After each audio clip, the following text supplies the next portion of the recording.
Accidental shooting. What the? Hey, ladies and gentlemen, welcome back.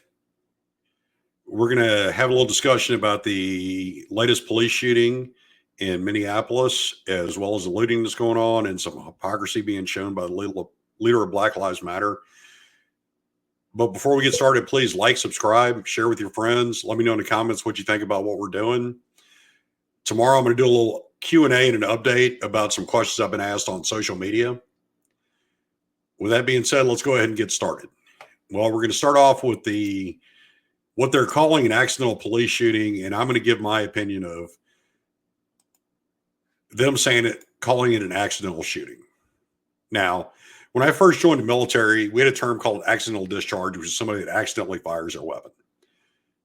As the wars in Iraq and Afghanistan went farther, that changed to a negligent discharge because you're actually being negligent, and that's how you ended up pulling the trigger and firing around. Now, in this case, they're saying a 20-year-old young man, whether he had a warrant or not, doesn't matter, was shot because a police officer made a mistake, because a police officer pulled their service weapon with their dominant hand as opposed to their taser with their non-dominant hand, which leads me to question two things.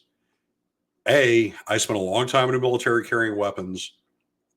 I'm also a certified firearms instructor. So either A, Minneapolis really needs to go back and look at their training model that they use to train officers, because I will tell you now, as somebody who's had a taser and a service weapon in my hand, I've never made a mistake about the shape of the two. So this was not an accident. This was negligence. This was incompetence. This was, you can call it whatever you want, but I think accident is far too minor of a word to use for this tragedy that's happened.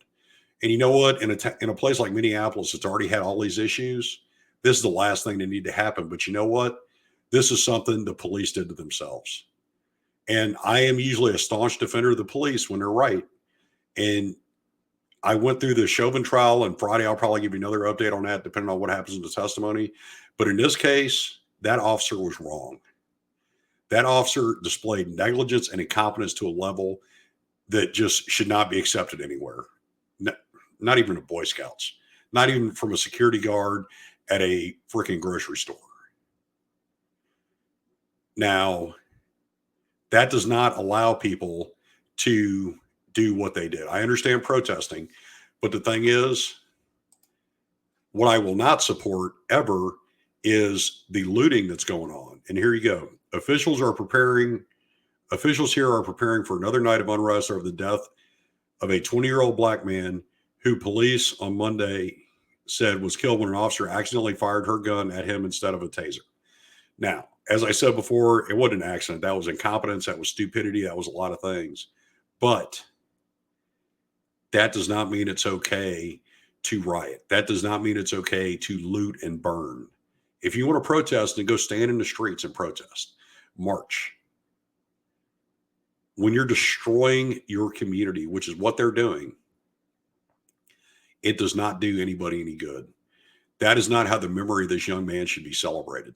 That is not how he should be remembered. Because right now, you take all the good out of what could be done for this. And what we see, and I'm not going to pull a video up. I actually found a video of the looting and the rioting that was going on. People are dancing in the street. Buildings are burning. It's like the riots there before. And one of the scenes that comes to mind in the prior riots were when they were emptying out a liquor store. Now, you tell me how the memory of George Floyd is served by people rioting and stealing everything out of a liquor store. That brings out the worst in people. Now, you have Antifa and their black bloc. You have BLM combined with them. The National Guard's on alert to try to lock them down for a curfew. I personally don't think it'll do any good. I think it'll just lead to more violence. And I don't have a perfect answer, but what I do know is these memories are not being served by what's going on. Now, I'm going to go ahead and go to the next subject, but then I'm going to recap at the end and give you my 2 cents about all of these things. Black Lives Matter. The trained Marxist socialist leader of Black Lives Matter. Let me read this to you. As protests broke out across the country in the name of Black Lives Matter, the group's co-founder went on a real estate buying binge, snagging 4 high-end homes for $3.2 million in the U.S. alone, according to property records. Patrisse Khan-Cullors, I think is how it's pronounced, also eyed property in the Bahamas at an ultra-exclusive resort where Justin Timberlake and Tiger Woods both have homes. Now, explain to me how that is going to forward the mission of Black Lives Matter. Explain to me how that represents the so-called Marxist socialist grounding of the group, which is what she's espoused in other videos. I guess socialists now, and Bernie Sanders is in the same boat, having multi-million-dollar homes and being millionaires is the mark of a socialist. Once again, it's why I don't like socialism, because I'll never be a millionaire. But what good does this do the movement that you have to have $3.2 million worth of property and possibly more property in the Bahamas? What does that do for Black Lives Matter overall? It does nothing. It's hypocrisy. The average family that you're supposed to represent will never own a property like this. They will work their entire lives just to break even. And in many cases, that's all they're hoping for. They just don't want to be harassed as they go through life, which I can understand. On the other hand, you're removing yourself from these communities by living in these high-end neighborhoods, because these people can't afford that and they'll never be able to. Now, let's kind of recap what we were talking about. So the police shooting in Minneapolis was ridiculous. I don't know what's going to happen to this officer. I really don't. I know the officer needs to be held accountable. I think the training officers need to be held accountable, and I think they really need to rethink their training plan. And after this shooting, maybe defunding the Minneapolis Police Department is not such a bad idea, because apparently their training is not worth a crap. As far as the looting and rioting, at one point I felt sorry for the people that lived in these communities. I'm at a point now where the election cycle's over. You voted the same people back into office, or voted people who espouse defund the police and these other things. You got what you deserved. And if you didn't vote, and that's the reason you're telling me it's not your fault, then you're even worse than the ones that did vote, because that just means you're too lazy to do one of the greatest things Americans are allowed to do, which is vote. I don't agree with the looting. I don't agree with the rioting. I don't agree with destroying your own communities. Protesting is one thing. Rioting is something else completely, which is what they're doing, which is why I refuse to refer to them as protesters. I refer to them as rioters. I refer to them as looters. But I will not refer to them as protesters. The National Guard's on alert and has come into Minneapolis. What good that's going to do, I guess we'll wait and see tonight. But I really don't know where this is going to go. I know with the Chauvin trial going on and this additional shooting, I predicted in the Chauvin trial, no matter what happens, there are going to be no winners in this. I knew the rioting was going to come back, as did most people, or you should have. But this shooting kind of preempted the end of the trial. What I will say is, the people in Minneapolis, you voted for these leaders and they put you in this position.